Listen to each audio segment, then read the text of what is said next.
Hi, my name is Eulalia, and my parents gave my sister $200,000, while they told me I was a disappointment. Not just once, my entire life, they made sure I knew where I stood, invisible. I stayed quiet for years, thinking maybe silence would earn me love. Instead, it erased me, until I uncovered the truth they tried to bury. A letter from the only person who ever saw me. But by then, my sister had stolen my work, my parents had sided with her, and I was left with nothing but proof. Why would a family do that to their own daughter? And what happens when the daughter finally fights back? I glanced at my reflection one last time in the bathroom mirror, smoothing down the hem of my navy blue dress.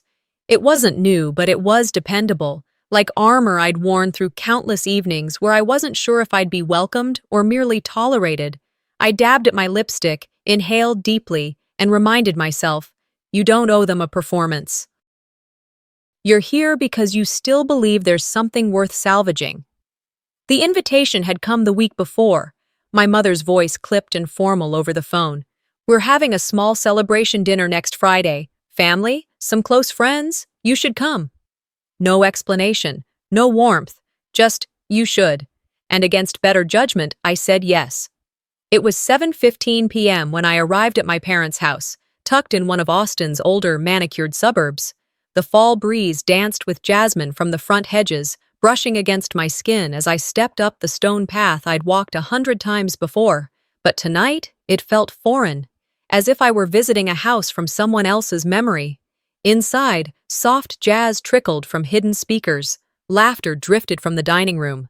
Polished wood floors gleamed, and the foyer smelled faintly of lemon oil and something floral. The chandelier above, still the same one from my childhood, scattered golden light in delicate patterns across the marble entry. My mother, Veratis, stood waiting.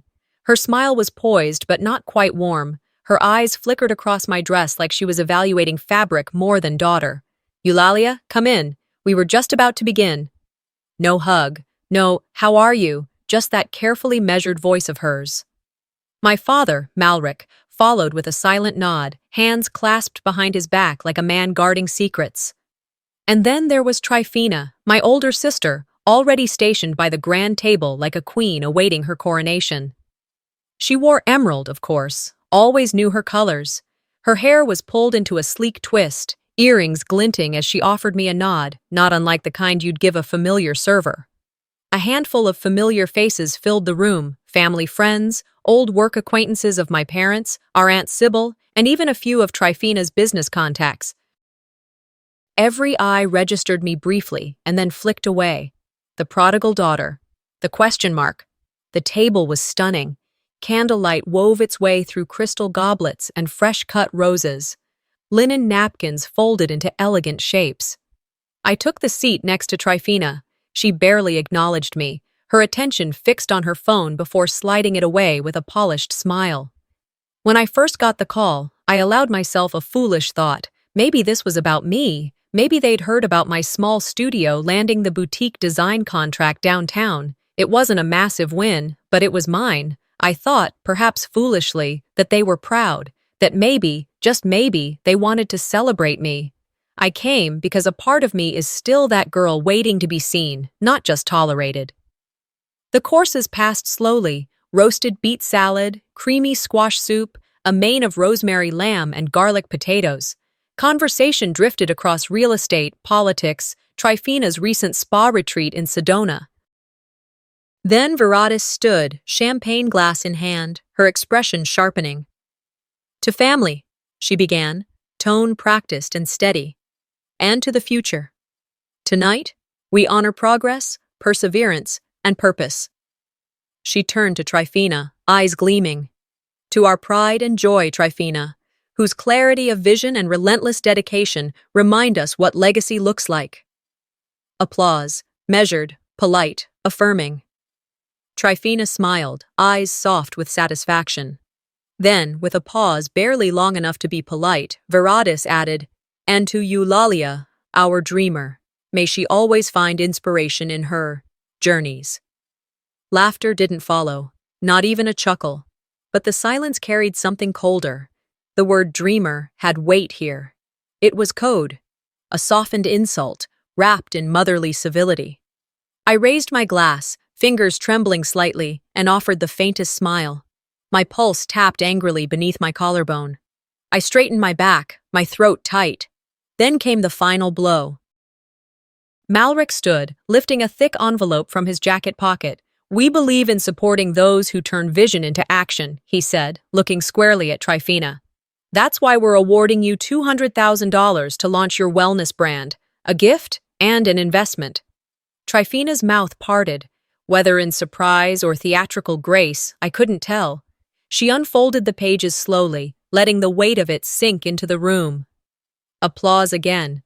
This time louder. Clearer. Like an approval stamp. I sat frozen. No one looked at me. No one thought to explain. No mention of me and the contract I'd signed last week. Not a whisper about my struggles, my small wins, my resilience. My existence in that moment felt like a formality. I was furniture, a witness, a lesson. I realized then, this dinner wasn't for reconciliation. It was a declaration, a coronation, and I was merely the cautionary tale, what not to become. I didn't scream, didn't cry, didn't break a glass or demand an explanation. I folded my napkin carefully, set it beside my untouched dessert, and stood. Someone, maybe Aunt Sybil, whispered, "Eulalia, wait." But I didn't. I walked through the foyer, the jasmine scent now cloying. I stepped into the cool night air, heels clicking against the flagstones as I headed for my car. I drove the familiar streets in silence, fists clenched on the steering wheel until my knuckles turned bone white. In the dim solitude of my apartment, I leaned against the closed door and let the silence wrap around me. No champagne, no applause, no hollow words, just me, and the truth. That was the first slap. Not a hand across the cheek, but the kind of sting that lingers longer. A public denial of worth, a dismissal dressed up in chandeliers and caviar. But I wasn't broken. Not yet. I whispered into the quiet, "You are not nothing." I closed my eyes that morning, hoping sleep had somehow dulled the sting of the night before. But no such luck. The echo of that dinner still lingered. The way they had turned their heads, their polite discomfort, the shallow concern in their voices. I had walked out with grace, but inside me, something cracked. That crack spread with the light streaming through my blinds now, a new day beginning with a knot of dread lodged deep in my chest. Still, I rose. Habit and dignity demanded it. I made my coffee the way I always did, one scoop too strong, and settled at the kitchen counter, laptop open, as if I might distract myself with normalcy. I tried emails, checked a few client updates, but routine couldn't quiet that gnawing sense that something bigger was unraveling. It hit around mid-morning. I was scrolling through Instagram, mostly to check client stories and competitors, a harmless habit, when I saw it. An ad. One I hadn't designed, hadn't approved, but instantly recognized. Tryphena Wellness Studio, grand opening, branding by Aesthetic Labs. The photos looked like déjà vu, muted beige tones, white oak shelving, minimalist terracotta planters, soft lighting designed to feel like sunlight at 4 p.m. My design, my studio concept, down to the woven baskets and brass faucet finishes. I blinked twice, hoping I was mistaken. But I wasn't. I clicked to her profile. There she was, my sister. Draped in linen, posing in that carefully curated space like she'd dreamt it into life. The caption? Inspired by visionaries. Grateful for the journey. Visionaries. The only vision she had was the one she stole from my sketches. And then it sank in. The $200,000 they gave her, the opportunity they claimed she earned, wasn't for something new. It was for this. For my dream. Repackaged. Rebranded. With my own parents as her cheerleaders. My hands shook. My coffee had gone cold. It wasn't just favoritism anymore. It was betrayal. Theft. With a smile and a sponsored post. I didn't even realize I'd grabbed my keys until I was halfway down the driveway. I don't remember most of the drive. Only that I gripped the wheel so tightly my palms ached. I replayed the dinner, the smirks, Tryphena's quiet smugness, and Verades, our mother, pretending none of it was abnormal. I thought I could reason with them, peel back the lie, maybe even find a sliver of decency. I should have known better. Viratis was in the dining room, arranging fresh roses in a vase, always roses, always pretending to tend to beauty while ignoring the rot. "You're early," she said without turning around.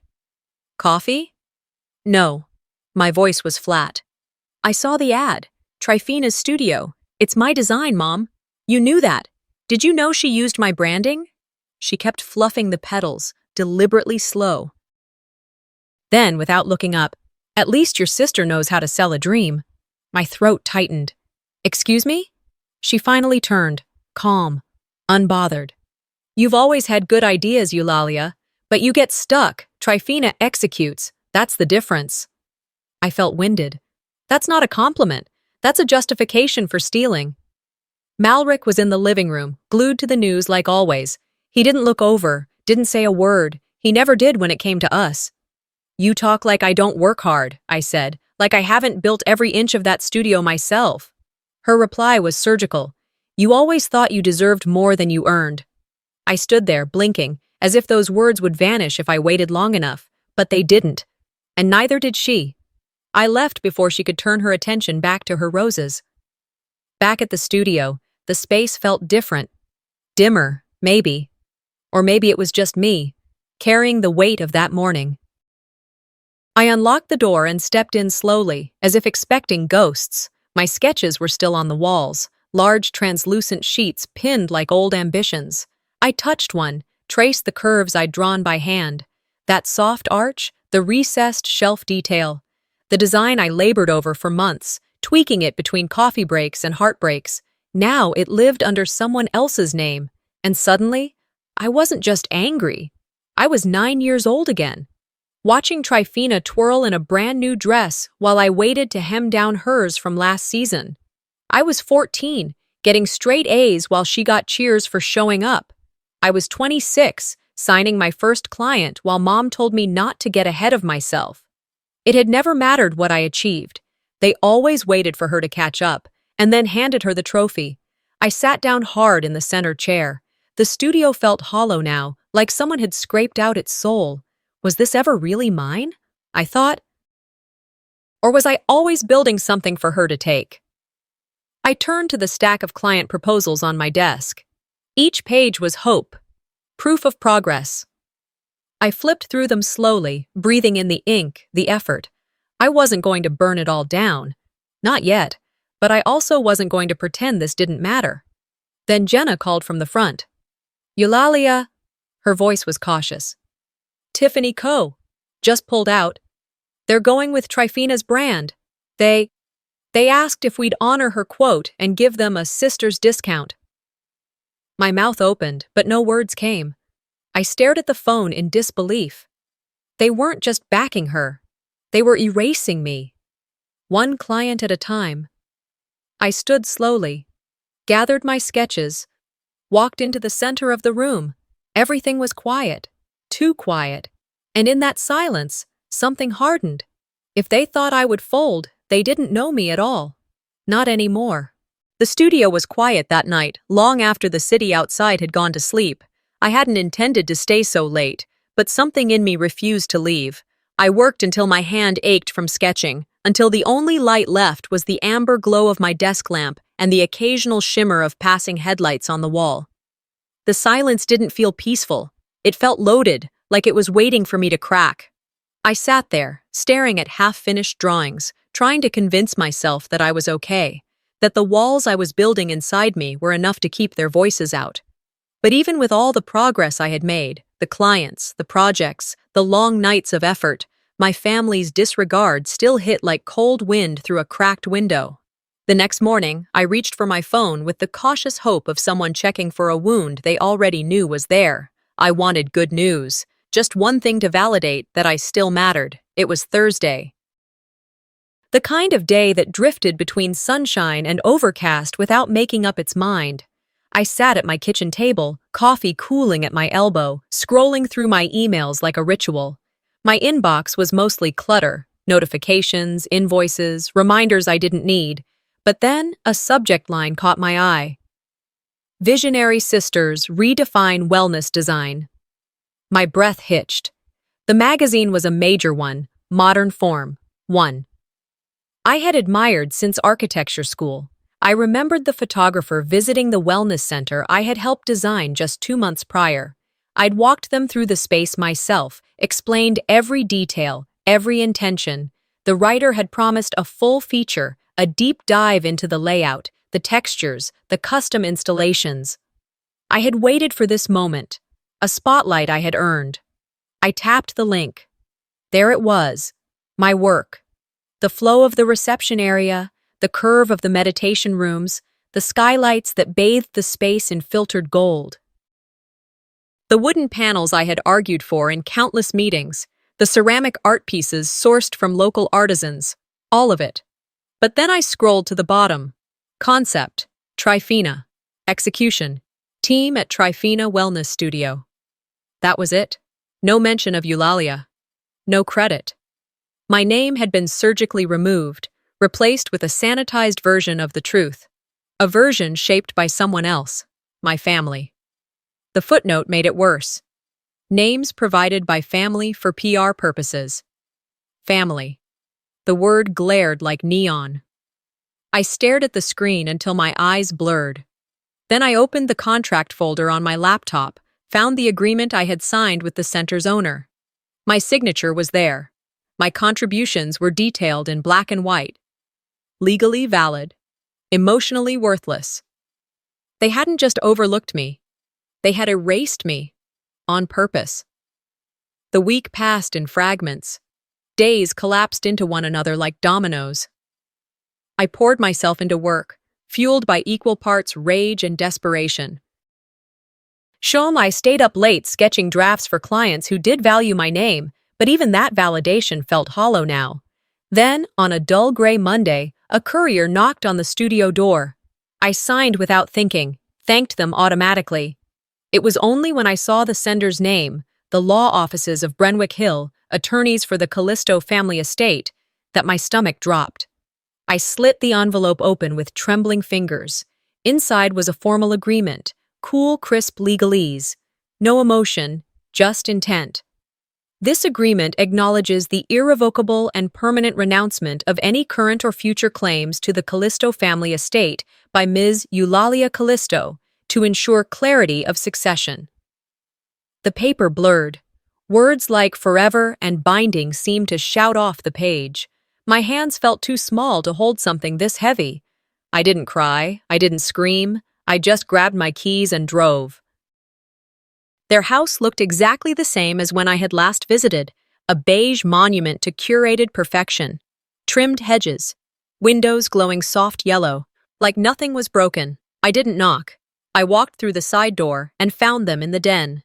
Malric lounged on the couch, flipping through channels, while Veratus was adjusting a pillow as if the angle of it somehow justified their choices. I held the paper out in front of me. My voice didn't shake. "What is this?" Malric sighed and paused the TV. He looked at me with the same expression he used when I was a teenager struggling with calculus, tolerant, superior, already tired. "It's a formality," he said. "You've made your path, Eulalia. We're just helping clarify things." "Clarify? By cutting me out of my own work? Out of this family?" Veratus didn't even look up. "We didn't cut you out. You walked away. You never come to events. You never ask for help." I stepped closer, heat rising in my chest. "Because every time I ask, you give everything to Trifina. The article, my design, was mine. You gave her the credit." Malric pressed his lips together. Veratus finally looked at me, and for a moment I saw something flicker in her eyes. Guilt? No, just annoyance. "Let's not turn this into drama," she said. "You don't need us. That's what you've made clear." They had made their choice. Now I would make mine. Back in my car, dusk had deepened into full night.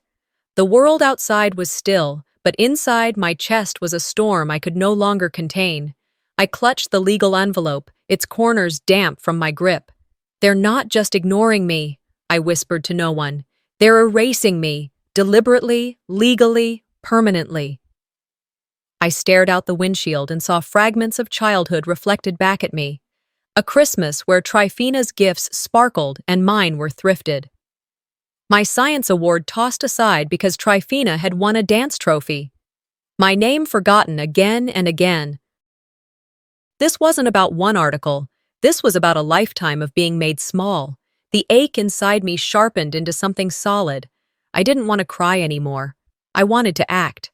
I pulled out my phone and called Malis. She was the only person I could trust to hold space for this.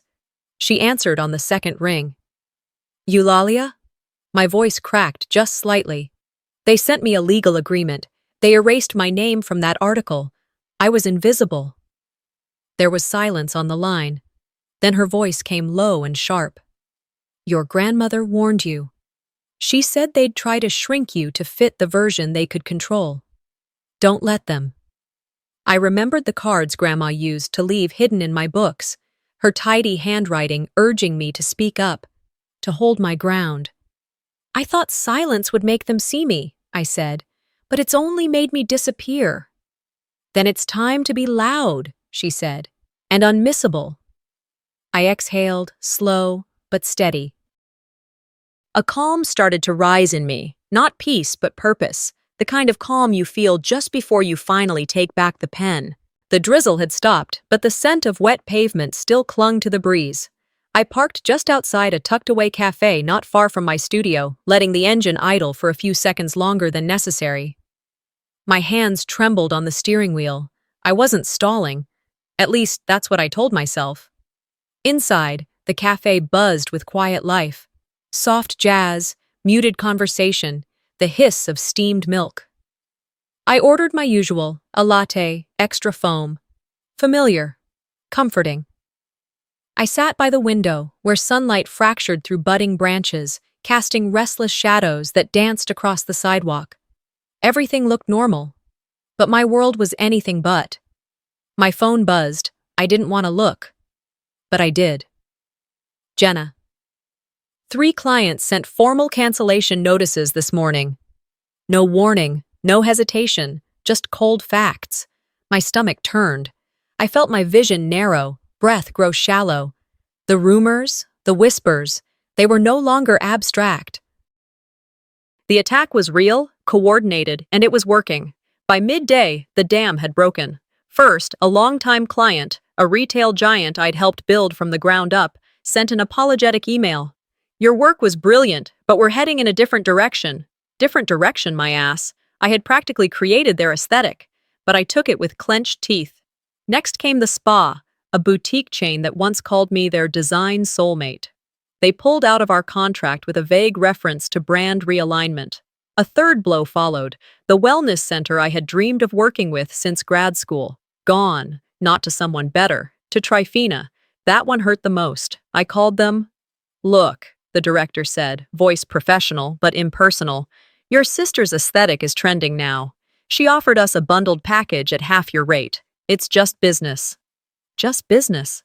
That phrase again. It burned worse than any insult. I opened design files, flipped through my mood boards, compared them to her new posts. Trifina hadn't just taken inspiration. She had taken everything. Color palettes, typography, layouts, even entire phrasing I had coined in presentations. A cleaner, stripped-down mimicry of my years of work, branded as her original vision. They weren't playing catch-up anymore. They were playing theft. Efficient, smiling, branded theft, and the world clapped along. Mid-afternoon, I got the ping. A local design podcast had posted a new episode. Women Leading Wellness Design. Trifina was the featured guest. I wasn't going to listen, but I did. Of course I did.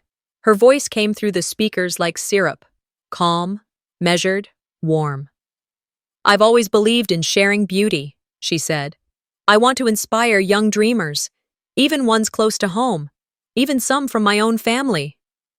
A beat of silence followed, just long enough. The comment section erupted. She's talking about her sister! Oof, savage! So she's the original. What did her sister even do? It didn't take long for the story to twist. Online threads reversed our history. Suddenly, I was the imitator. A late-blooming sibling riding her younger sister's wave, memes, tags, snide jokes. Nice try, sis. Stay in your lane. One user even posted a side-by-side comparison of our work and wrote, "One is original, the other is a Pinterest board." I closed the podcast. The silence afterward was unbearable. My fingers hovered above my phone, tempted to type, to defend, to scream. But I didn't. Because I knew, the minute I tried to explain, it would only add fuel. She had stolen my narrative, and the world was happily helping her rewrite it. In desperation, I called home. I wanted one voice, just one, to say, "I see what she's doing. You're not crazy." No answer. I left voicemails. Then more. Nothing. Eventually, a single text came. From my mother. "Don't cause more drama. Your sister is finally thriving." Dry, cold, like I was the weather, like I was the storm to be avoided. It wasn't just the loss of clients. It was the loss of family, too. And the silence was worse than any insult. Silence meant complicity. The next morning, I arrived at my studio early, hoping work would anchor me.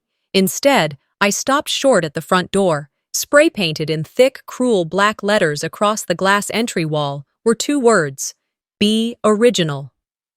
I stood frozen, not just from the shock, but from the violation. My sanctuary, my sacred space, defaced. But beneath the shame, something else stirred. A current, a burn, fury. Not at the vandals, not even at Trifina. At myself. Because I had let it go on this long. I had played small. I had whispered when I should have roared. I crossed the studio floor, heart thudding like a war drum. My sketches, abandoned in chaos yesterday, lay scattered like fallen leaves. I gathered them. My hands weren't shaking anymore. I walked to the full-length mirror at the far wall. The mirror I once used to visualize myself as a rising star. Now it reflected someone different, a woman with sharper edges, eyes darker than before, not broken, not done. I whispered to my reflection, "This isn't rivalry. This is war." She had taken my work, my clients, my name, but not my fire. That she'd have to earn, and I knew she couldn't, because I built everything she copied from a place she didn't even believe existed, the relentless heart of someone with nothing to lose. I squared my shoulders. I was done fading, done begging. Let her have the spotlight. I was building something she couldn't steal. I was stepping out of their shadows, for good. Late afternoon light filtered through the dusty windshield as I sat trapped in the molasses flow of East 6th Street traffic. My fingers curled tightly around the steering wheel, knuckles pale, the skin stretched thin from stress. I barely saw the world moving around me. Cars inched forward. A cyclist wove between lanes. Pedestrians crossed in front of me like ghosts. My mind wasn't here. It was replaying every moment from the last 2 weeks on an endless loop. The graffiti on the studio wall still stung. Bold red spray paint screaming fraud across my name. The podcast episode that twisted my story into something unrecognizable. The silent phone calls from sponsors, not to check in, not to offer help, but to terminate, to cancel, to erase. All of it was an attempt to cut me out of the narrative, but they had underestimated one thing. I wasn't done. I wasn't disappearing. I turned down the street I used to call home. The same cracked sidewalk, the same row of mailboxes, the same tree that dropped sap on Dad's old car every spring. Nothing had changed. Not the hedges, not the beige shutters, not the stillness of the porch. But I had. I parked at the curb and sat with the engine off, watching the windows glow in the soft gold of early dusk. I didn't know what I'd find. I only knew I had to try. I clutched a worn tote bag. Inside were a few old photo frames I claimed to be returning, a decoy, an excuse to walk through that door like I belonged. My heels echoed against the walkway. I pushed the door open and stepped into a house that smelled of cinnamon and silence. The air conditioner hummed low, the kind of sound that becomes background noise until you focus on it. On the counter sat a loaf of banana bread, still warm. My mother, Veritas, was in the living room, rearranging throw pillows that didn't need rearranging. The kind of fidgeting she always did when she was avoiding thought. She looked up, startled but composed. "Lalia," she said, her tone as neutral as her expression. I didn't waste time. "Mom, do you remember the cabinet in your office, the one behind the portrait of Grandma?" She paused. Something flickered in her eyes. "Yes," she said simply. Her tone was clipped, as if answering a question on a form. She turned back to her pillows. I used her distraction. My steps were quick, quiet. I slipped into the home office, a room wrapped in the scent of paper and age. Walnut floors, heavy wooden desk, a shelf lined with the kind of books no one ever actually read. I moved toward the far wall, toward the framed portrait of my grandmother, a stoic woman with storm gray eyes and a knowing smile. I remembered her more by how she made me feel than by her voice. Behind the portrait, just as I remembered, was the cabinet. Drawers creaked as I opened them. Beneath layers of forgotten bills, dusty checkbooks, insurance forms, and brittle letters, I found an envelope. It was sealed with a deep red wax stamp, cracked with age, but intact. My breath caught when I read the name scrawled in calligraphy. To Eulalia, when the world turns away. Back in my car, I let dusk settle around me like a second skin. I broke the seal carefully, the paper inside soft and thick like old linen. My hands shook as I unfolded it. Her words hit me like thunder muffled under velvet. "My dearest Lalia, if you're reading this, I imagine the path has grown painful. I hope I'm wrong, but something in my bones always warned me you might be the one to carry the silence of this family. You see things others ignore. You feel things others reject. And that light in you, that terrifying, beautiful light, some will want to snuff it out. Let them try. You are not invisible. You are not replaceable. You are mine. And the world is better when you speak. With love that defies bloodlines. Grandma Mireille." Tears welled up. I blinked hard, refusing to let them fall. I hadn't cried in weeks. Not when they accused me. Not when they shut the studio. Not even when Trifina called me a liability. But this letter cracked something open. I wasn't imagining the imbalance, the neglect, the favoritism. She had seen it all before me. I walked back into the house. Veratis was now in the kitchen, slicing the bread. She looked up but didn't speak. I placed the envelope on the counter. "Why did you hide this from me?" I asked. "Why didn't you give it to me years ago?" She didn't flinch, just a slow, calculated shrug. "It would have made you more defiant. Trifina needed support more than you did. You were always strong, quiet, independent." That answer made my stomach turn. Not because it was a lie, but because it wasn't. It was her truth, her justification. "That's not strength," I whispered. "That was abandonment." She didn't respond. She didn't have to.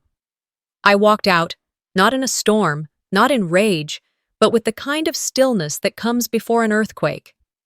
That night, I sat in my studio with the lights dimmed and my laptop open. Griffin, my dog, lay curled up beside me, his eyes following every move I made. I placed the letter on my desk. Beside it, the sketches they rejected, the signed contracts they pretended never existed, the emails that went unanswered, screenshots, timestamps, receipts.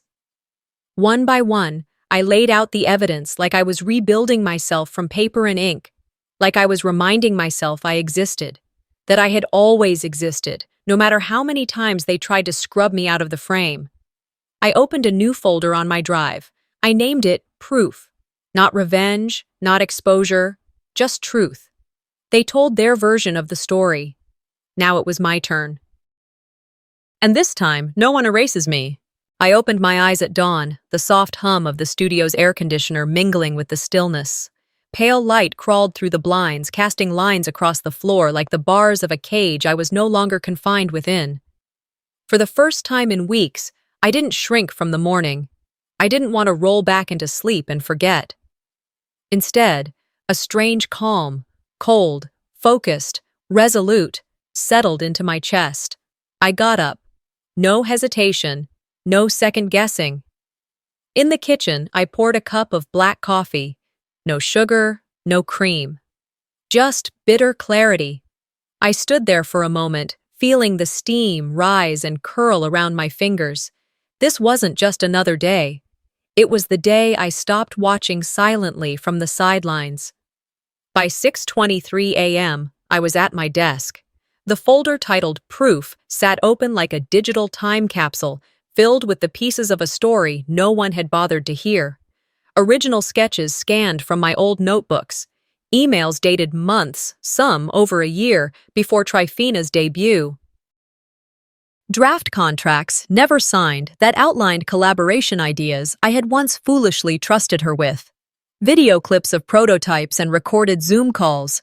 My voice narrating concepts and design philosophy. All of it, with timestamps, metadata, and file names bearing one thing in common: my name. I clicked through the files, checking again and again. Every detail had to be irrefutable. I wasn't posting for sympathy. I was presenting a truth with teeth. I took a deep breath, opened a blank email, and typed in the address of Marisol Nguyen. Marisol had once reviewed a small art exhibition of mine. She hadn't liked the color palette, but had called the concept raw, unfiltered, and ahead of its time. She was honest, respected, and she had reach, subject, truth behind the brand everyone's praising. I wrote simply, "Hi Marisol, years ago you told me to keep pushing forward. I did, but someone else took the credit. Attached is everything. I trust you'll know what to do with it. Best, Eulalia 5. I attached the compressed file. My finger hovered over the send button for a second. Then, click. No music swelled. No dramatic lightning struck. But inside me, something loosened. A weight I didn't realize I had been carrying began to shift. It was done. 2 days later, I woke to my phone buzzing relentlessly. Notifications came in waves. Posts, tags, private messages. I opened Instagram first. My breath caught. Wait, wasn't this Eulalia's design from 2021? Yo, compare these side by side. She just dropped receipts, with dates. Someone had pulled images from my old blog posts and laid them next to Trifina's wellness line branding. Fonts, symbols, colors, even slogans, eerily identical. And now the internet was doing what the internet does best: dissecting, questioning, spreading. By noon, a design-focused subreddit had a top thread titled, "Who Really Created the Trifina Aesthetic?" The post linked to my portfolio. Designers I had admired from afar were resharing it. "Been wondering about this for a while," one wrote. "Glad the truth is out." A few of my old clients messaged privately. One offered legal support if needed. Another said they had suspected something and regretted not asking more questions. I didn't cry. I didn't cheer. I watched the momentum build like a quiet storm I had long predicted, but never imagined witnessing firsthand. Later that evening, I tuned into an Instagram Live from Trifina's account. Her face appeared on the screen, framed by the familiar soft lighting and subtle filters she always used, but her eyes didn't sparkle like they usually did. They were wary. She began in her usual calm voice, measured and media-trained. "Hi, everyone. I want to address something that's been circulating lately. First, I want to say I support all artists, always have, always will. I strive to uplift young designers. If someone feels hurt by associations or similarities, that's unfortunate."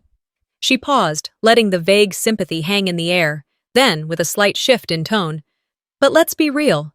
Some people ride waves they didn't create. That's just how the industry works." There it was. The dig, subtle but unmistakable.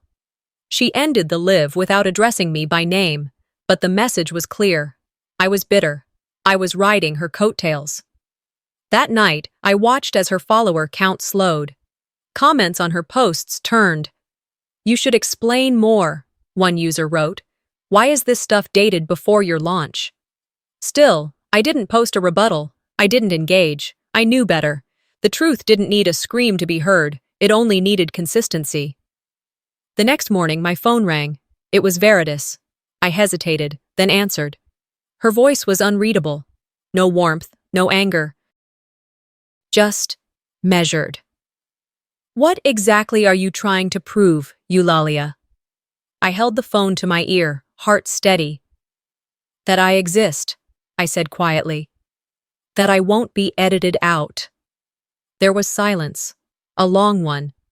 Then the line went dead. Malric never called. I suppose he'd chosen silence, like always, but this time, it didn't crush me. I was no longer asking to be heard. I had spoken. That evening, I took a walk by myself. The streets were quiet, the sky stained in purples and fading orange. I wasn't victorious, I wasn't healed, but I wasn't invisible anymore. A woman passed me on the sidewalk. She gave me a strange look, then a slow nod. Recognition. Maybe. I kept walking, one foot in front of the other. This was only the first strike back. And I wasn't done. The morning started like any other, sunlight spilling across my kitchen counter, the familiar scent of coffee brewing, a silence only broken by the soft hum of the refrigerator. But my phone wouldn't stop vibrating. At first I ignored it. I was used to alerts by now. Another canceled order, another comment dripping with bitterness from people who only knew the headlines. But something felt different. The notifications were constant, screenshots, headlines, and messages from names I hadn't seen since college. Curious and cautious, I tapped one open. Exclusive audio. Tryphena confesses to using sister's designs. My thumb froze mid-scroll. My breath caught in my throat as I played the clip embedded below the headline. Her voice filled the air, light, mocking, unmistakably hers. "It's not really stealing," she said with a laugh. "My dreamy little sister doesn't even fight back. She just vanishes into her sketches and lets the world pass her by." I couldn't breathe. The words weren't vague or taken out of context. They were direct, intentional, damning. The clip had gone viral. Someone, likely a former employee, had recorded Tryphena months ago during a casual conversation and uploaded it to Twitter and Reddit. Within minutes, hashtags surged. Hashtag credit Eulalia, hashtag designer integrity, hashtag family fraud. People were stunned. The narrative had shifted. No longer was I the bitter, estranged sister lurking in the background. Suddenly, the world saw the truth I had lived with for years. Comment after comment flooded in. "This is not inspiration. This is theft. She built an empire on someone else's genius. She said her sister vanished? No, her sister was erased." For years, my name had been left out of headlines, out of boardrooms, out of press releases. Now it was everywhere. I should have felt elated, but I didn't. Within hours, the story spread to design forums, fashion blogs, and intellectual property circles. LinkedIn posts dissected the legality and the ethics. Even her once loyal fanbase started to turn. One major wellness brand suspended their collaboration with Tryphena Wellness. Another influencer pulled her endorsement, citing creative dishonesty. Screenshots of Tryphena's old interviews, where she praised her own innovation and deep spiritual originality, were reposted alongside the leaked audio. It was brutal. But what struck me most wasn't the collapse of her public image. It was how familiar it felt. Watching someone pretend for so long that they were untouchable, then witnessing the unraveling from a distance, like standing in front of a house you once warned was built on sand, finally watching it crumble.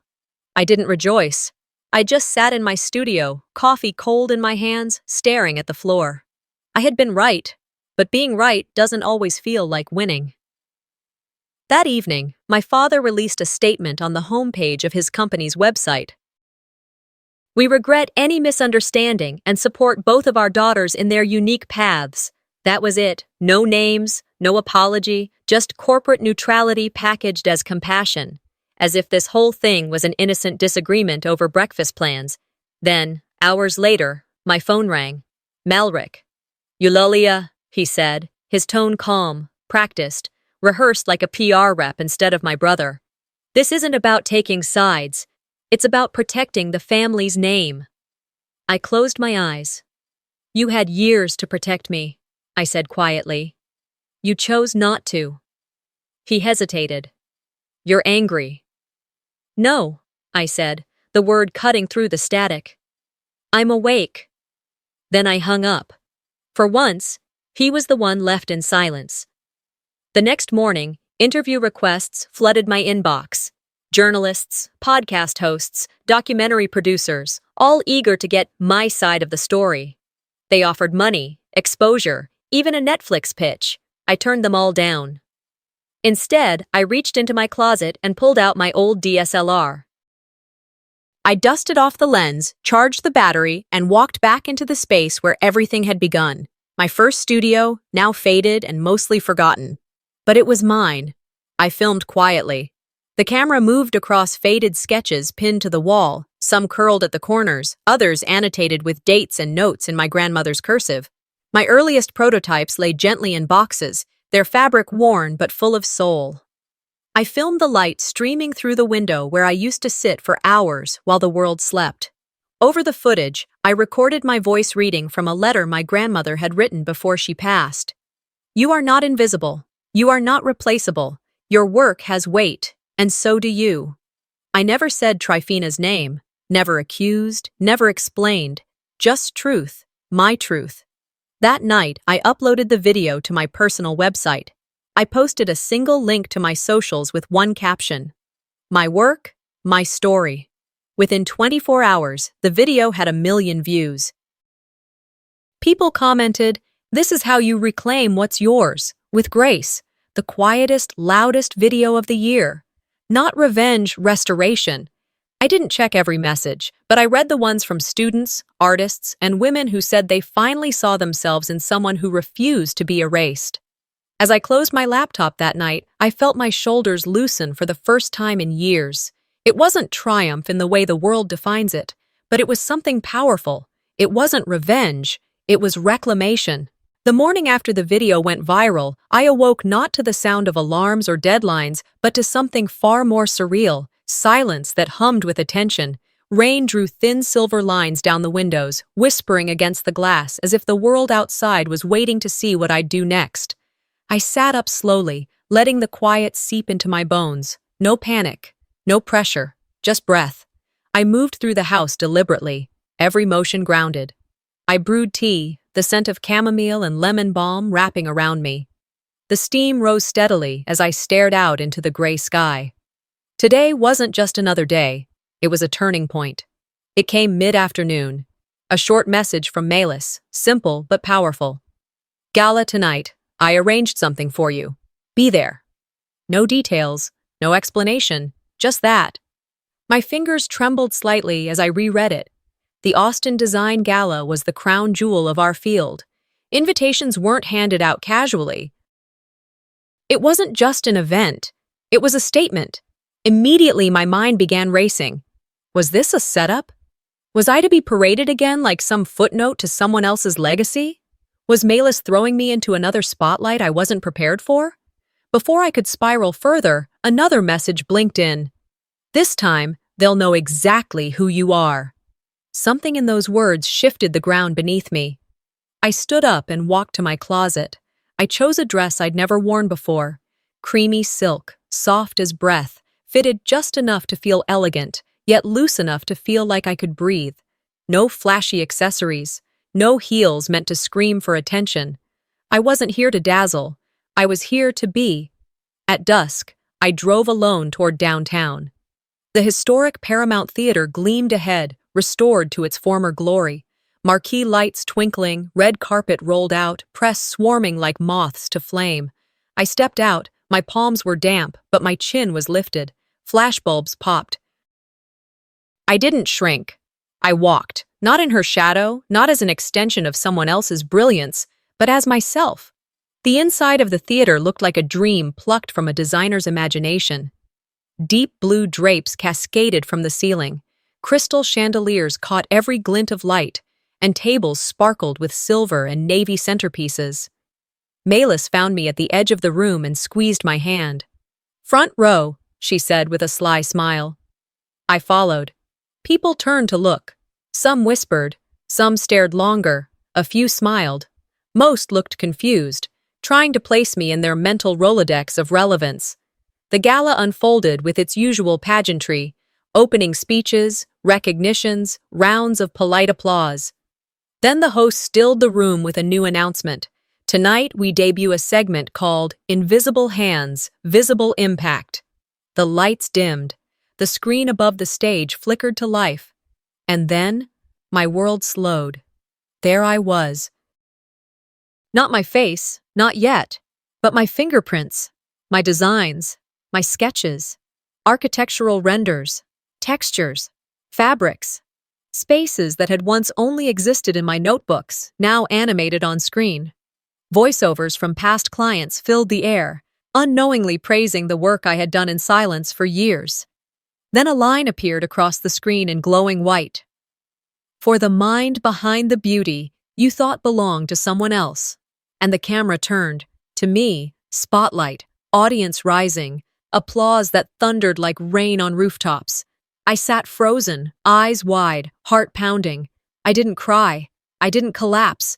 I received it. Tryphena was nowhere in sight, and for once, I didn't need her absence or her apology to feel whole. This was more than vindication. This was reclamation. After the gala, I didn't go home right away. I sat in my car and opened my phone. My inbox was flooded. Industry heads, journalists, former clients who had once ghosted me when I disappeared from Tryphena's brand. We'd love to work with you again, if you'll have us. Your design language was always what made us return. We should have known. We're building something new, and this time we want your name on it. But one message stopped me cold. Your vision changed how we think about healing and wellness spaces. We want that again. We want you. I didn't hesitate. I'm here. Later that night, I took a different route home, one that passed my parents' house. The porch light was on. The same living room lamp glowed behind sheer curtains. The driveway looked the same. I slowed down, my chest tightened. Not with anger, but with acceptance. They hadn't called. They hadn't messaged after the video. Maybe they didn't know what to say. Maybe they still believed silence was strength. But I didn't stop. I didn't need them to see me anymore. I had seen myself. I reached my studio just before midnight. Griffin greeted me at the door, tail wagging. I kneeled, burying my hands in his soft fur, grounding myself in the real. The studio was quiet, but it was alive. Contracts pinging back, collaborations sparked, my name threading through newsletters and articles. The name they once buried behind someone else's spotlight now stood on its own. I made tea, lit a candle, sat in front of the window overlooking the street. I didn't feel triumphant. I felt free.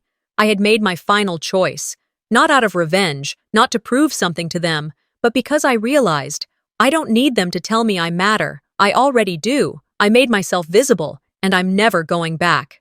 The morning light crept gently across the ceiling, tracing quiet lines on the wall as I sat at the edge of my bed in the small apartment above the studio. The silence wasn't empty. It was earned. It felt like peace after a storm, like the air right before a soft rain. I looked around.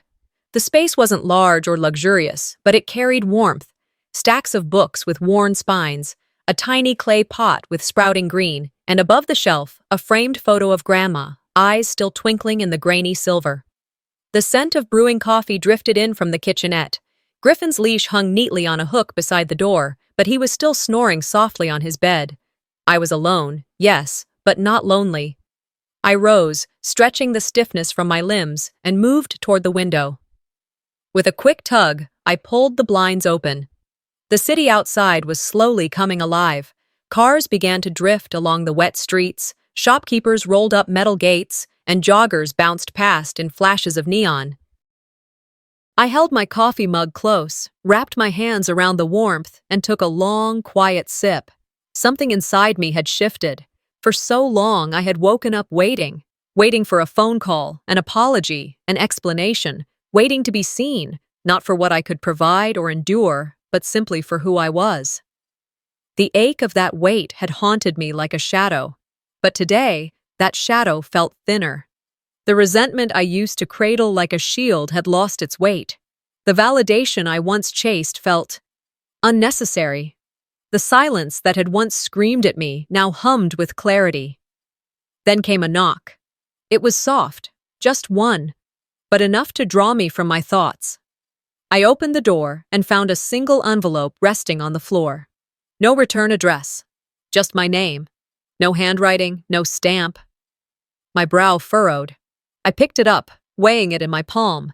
Inside was a cassette tape and a typewritten note. Play at your discretion.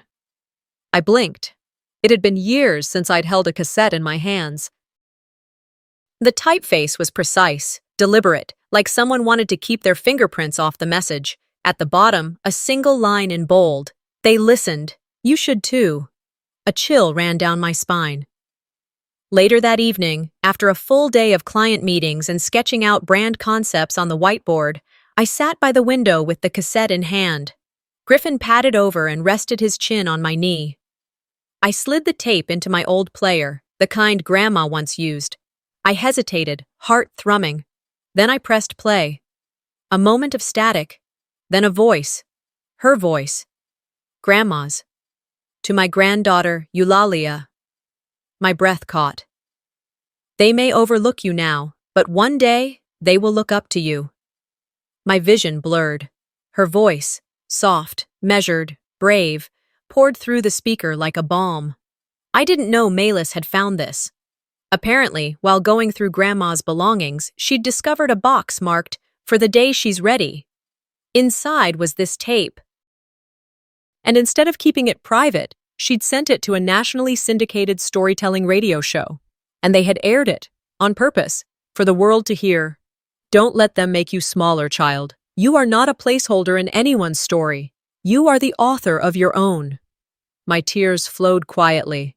I sat there long after the tape ended, the room dim now, the city wrapped in its evening hush. Griffin didn't move. I felt like time had cracked open, and through that crack, my grandmother's love had reached through again, wrapping around me like a coat I hadn't known I still needed.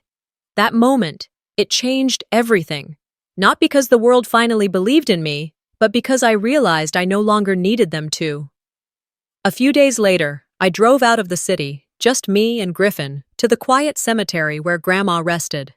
The granite headstone was simple, nothing ornate, but it didn't need to be. She never believed in grand displays. I knelt beside it and pressed a handful of fresh violets into the soil. My lips trembled. "I kept my light," I whispered. "Just like you said." And with that, I stood. I didn't feel the need to call my parents. I didn't block them or write another letter they wouldn't read. I simply walked away, not out of hate, but out of clarity. There is a difference. The next morning, back at the studio, my inbox chimed. A new client, a long-term contract I'd nearly given up on, had been revived. They'd heard the radio segment and said, "Your story moved us. We want your voice on our brand." I signed the contract with steady hands, then looked over at Griffin, who barked once, as if in approval. Later that evening, I sat by the window again, watching as the city came alive in 1,000 blinking lights. The skyline shimmered like a promise, of change, of beginning again. I thought of every time I had been told I wasn't enough. Every time I was called too sensitive, too selfish, too dramatic, and I smiled, because I wasn't too much. I was finally just enough, for me. The wounds I carried, the ones that didn't bleed, still existed. But they had become part of my story, not as tragedies, but as proof of survival, proof of rebirth. They had tried to write me out, but I had rewritten myself in. Sometimes, the deepest wounds are the ones that never bleed, the kind caused not by strangers, but by the people meant to protect you. Eulalia's story reminds us that recognition doesn't always come from those closest to us. And that's okay. Sometimes, your peace begins where your need for approval ends. What would you have done in her place? Have you ever walked away from family to find yourself? If this story moved you, don't forget to like, comment your thoughts, and subscribe for more powerful true life stories that speak to the heart.